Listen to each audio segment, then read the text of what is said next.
그의 능력이 그리스도 안에서 역사하사 죽은 자들 가운데서 다시 살리시고 하늘에서 자기 오른편에 앉히사 모든 통치와 권세와 능력과 주권과 이 세상뿐 아니라 오는 세상에 일컫는 모든 이름 위에 뛰어나게 하시고 또 만물을 그의 발 아래 복종하게 하시고 그를 만물 위에 교회의 머리로 삼으셨느니라.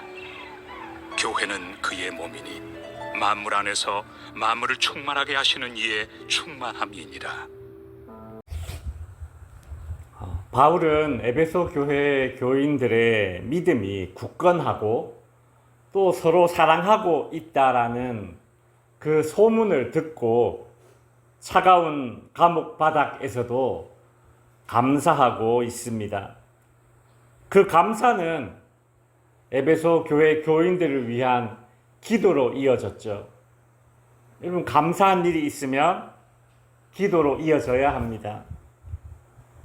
그 세 가지 기도 제목을 가지고 기도를 했었습니다. 첫 번째는 에베소 교회 교인들이 하나님을 더 잘 알게 해달라, 이제 그런 기도 제목이었고, 두 번째는 성령께서 에베소 교회 교인들의 이 마음의 눈을 밝혀주셔서 소명을 발견하고 소망을 품게 해달라.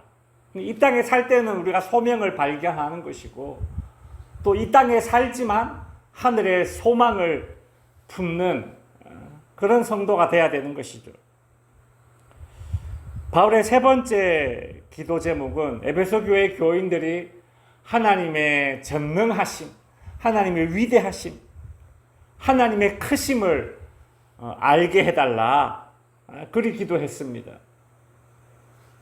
그 에베소 교회 교인들 뿐만 아니라 초대교회 교인들이 겪고 있는 그 유대인들의 핍박과 그 로마 황제의 그 숭배에 대한 그 요구를 이겨내기 위해서는 하나님의 크심, 하나님의 위대하심, 하나님의 전능하심을 알아야지만 참 담대한 그리스도인으로서 살아갈 수 있기 때문에 바울이 이제 그런 기도 제목을 가지고 기도했던 것이죠. 그렇게 기도를 하고 난 이후에 오늘 본문은 바울의 이런 세 번째 기도 제목인 하나님의 능력이 얼마나 위대한가, 하나님의 능력이 얼마나 크신지를 아는 것과 관련된 그런 이제 내용이 이제 나오고 있습니다. 바울은 하나님의 능력은 위대하시고 크신데 그 하나님의 크고 위대한 능력이 어떻게 나타났는가, 아주 구체적인 사건 하나를, 대표적인 사건 하나를 이제 언급하고 있습니다. 20절에 보시면 그 능력이, 여기서 그 능력이란 하나님의 위대하고 크신 능력을 가리키죠. 그 하나님의 위대하고 크신 능력이 그리스도 안에서 역사하사, 그리스도 안에서 역사하였다, 그리 말하고 있죠. 다른 말로 하면 하나님의 크신 능력이 그리스도를 통해서 나타났다, 보여졌다, 이제 그리 말하고 있습니다. 하나님의 크신 능력이 예수님을 통해 나타난 그 구체적인 사건이 무엇인가, 20절 후반부에 보면 죽은 자들 가운데서 다시 살리시고 하늘에서 자기 오른편에 앉히셨다. 이게 무슨 사건이죠? 예수님의 부활 사건과 예수님의 승천 사건을 바울이 언급하면서 예수님의 부활과 승천 사건이야말로 하나님의 위대하심과 하나님의 전능하심을 보여준 대표적인 사건이다, 그리 말하고 있습니다. 여러분, 예수님의 부활은 어떤 의미가 있습니까? 사망과 죽음을 이기신 그런 예수님께서 승리자 되셨다라는 것을 보여준 사건이죠. 예수님의 승천은 어떤 의미가 있습니까? 크게 두 가지로 나눌 수 있는데, 첫 번째는 예수 그리스도께서 구원을 완성하셨다라는 의미가 승천에 담겨 있고, 두 번째 이 예수님의 승천에 담겨져 있는 의미는 뭔가 하면 하나님 보좌 우편에 앉으셨다라고 했잖아요. 이건 뭔가 하면 예수님의 그 신성이, 예수님은 인성과 신성을 같이 가지고 계신 분 아니십니까? 근데 이제 승천하셔서 예수님의 신성이 온전히 회복되셨다라는 것을 보여주는 사건이죠. 여러분, 예수님께서 성육신 하셔서 이 땅에 오시기 전에 예수님은 어떤 분이셨습니까? 예수님은 삼위일체 하나님으로 계셨지 않습니까? 창조주 하나님, 전능하신 하나님이 되심을 그 의미를 담고 있는 것이 바로 예수님의 이 승천 사건이에요. 그래서 21절에 보면 모든 정사와 권세와 능력과 주관하는 자와 이 세상뿐 아니라 오는 세상에 일컫는 모든 이름 위에 뛰어나게 하셨다. 한마디로 예수님이 이제 부활 승천하셔서 왕 중의 왕이요 온 우주의 왕이시라는 겁니다. 그리고 하나님은 모든 것을 그리스도의 발 아래 복종하게 하셨다라는 것이죠. 여러분, 요즘 뭐 걱정하거나 두려워하고 있는 무엇이 있습니까? 바울이 골로새 교회에 설명해 준 오늘 본문에 나오는 이 하나님, 그리고 오늘 본문에 나오는 그 예수 그리스도를 통해서 보여주신 그 하나님의 능력을 의지하시기 바랍니다. 하나님은 예수님의 부활이 나의 부활이 되고 예수님의 승천이 나의 승천이 되도록 해주실 것입니다. 주님의 승리를 우리가 깊이 묵상하는 것은 예수의 부활과 예수의 승천이 그 주님이 얻으신 승리가 나의 것이 되는구나. 그것을 묵상하는 것이고, 그것을 묵상할 때에 내 삶을 승리로 이끌어가는 그 저력이 거기에서 나오는 것이죠.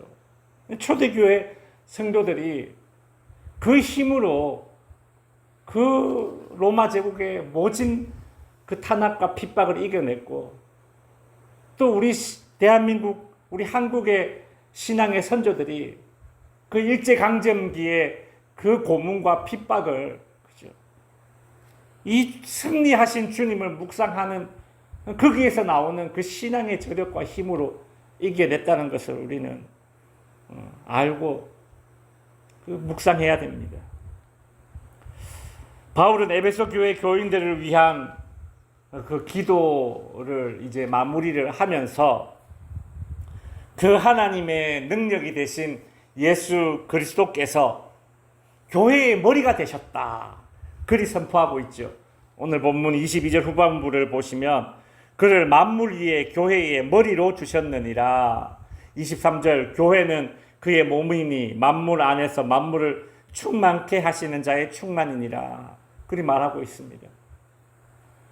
여러분, 세상에 보면 교회보다 더 잘나 보이고 교회보다 커 보이고 교회보다 좋아 보이는 것이 세상에 많습니다.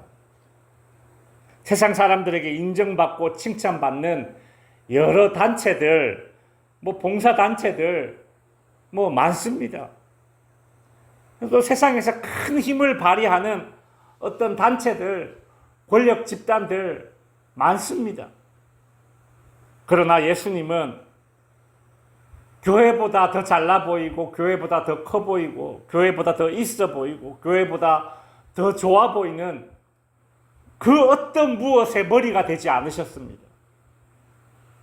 여러분, 세상에서 보잘것없어 보이고 약해 보이는 교회의 머리가 되셨어요. 그 위대하신 하나님, 전능하신 하나님, 부활 승천하신 하나님이 세상에 그 어떤 잘나 보이는 단체의 머리가 아니라 교회의 머리가 되셨다라는 것입니다. 초대교회도 그 당시 로마 제국의 그 권력과 그 당시에 그 부유한 상인들의 그 길드 있죠. 조합. 거기에 비하면 한없이 초라해 보이고 보잘것없어 보이고 약해 보였지만 부활 승천하신 예수 그리스도께서 그 로마 제국의 권력의 머리가 아닌, 그 로마 상인들의 부유한 길드 조합의 머리가 아닌 교회라는 그 당시 아주 보잘것없는 초대교회의 머리가 되셨다라는 것입니다. 머리가 되시니까, 예수 그리스도께서 그 교회의 머리가 되시니까 작고 보잘것없고 약하지만 참 생명이 있고, 작고 보잘것없고 약하지만 예수 그리스도께서 그 교회의 머리가 되시니까 진정한 권위가, 힘이 거기에서 나오는 것이죠. 불과 200~300년 지나서 그 로마 제국의 국교로 기독교가 인정을 받게 되는 것 아니겠습니까? 오늘 우리가 예배 전에 부른 이 찬양의 가사처럼 시온성과 같은 교회, 그의 영광 한없다. 반석 위에 세운 교회, 흔들 자가 누구랴. 모든 원수 애워싸도 아무 근심 없도다. 생명샘이 솟아나와 모든 성도 마시니 주의 은혜 풍족하여 넘치고도 넘친다. 이게 어떻게 가능합니까? 부활 성천하신, 승리자 되신, 온 우주의 왕 되신 예수 그리스도께서 교회의 머리가 되시기 때문에 우리가 이 찬양을 감히 부를 수 있는 것 아니겠습니까? 부활 성천하신 그리스도께서 머리가 되시는 그 교회를 우리에게 허락하신 하나님께 우리도 바울처럼 감사 그리고 영광 돌립시다. 교회의 머리 되신 그리스도께서 거두신 그 승리가 오늘 저와 여러분의 삶의 승리로 이어지고, 예수 그리스도께서 이미 거두신 그 승리에 우리가 동참할 수 있는 복을 누리시기를 주님의 이름으로 축원드립니다. 기도하겠습니다.